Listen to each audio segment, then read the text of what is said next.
বিষধর সাপ থেকে, বিচ্ছু থেকে বাঁচার জন্য ১৫০০ বছর আগে নবী করিম সাল্লাল্লাহু আলাইহি ওয়াসাল্লাম আমাদেরকে একটা দোয়া শিখিয়েছেন। আবু হুরায়রা রাদিয়াল্লাহু তাআলা আনহু হচ্ছেন হাদিসের রাবী। তিনি বলেছেন, নবী করিম সাল্লাল্লাহু আলাইহি ওয়াসাল্লাম বলেছেন, আউযু বিকালিমাতিল্লাহি তাম্মা মিন শাররি মা খালাক। বাস এতটুকু, আউযু বিকালিমাতিল্লাহি তাম্মা মিন শাররি মা খালাক।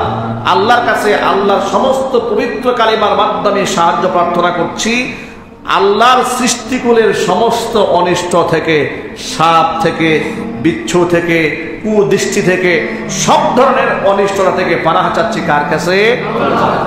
যদি সকালবেলা ৩ বার, বিকালবেলা ৩ বার, আবার বলেন সকালবেলা কয়বার? বিকেলবেলা ৩ বার। এর মানে ফজরের পরে ৩ বার করলেন, মাগরিবের নামাজের পরে 3 বার করলেন।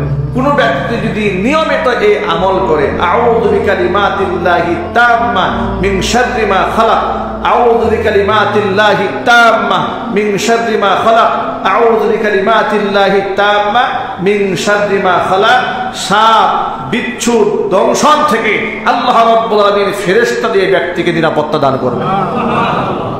আল্লাহ পাক যেন এই রাসেল ভাইপার সহ আরো ধরনের বিষধর সাপ আছে, বিচ্ছু আছে, সমস্ত সাপ বিচ্ছুর দংশন থেকে আল্লাহ রাব্বুল আলামিন আমাদের সকলকে, আমাদের কৃষকদেরকে, শ্রমিক ভাইদেরকে হেফাজত করেন। সকলে বলুন আমিন।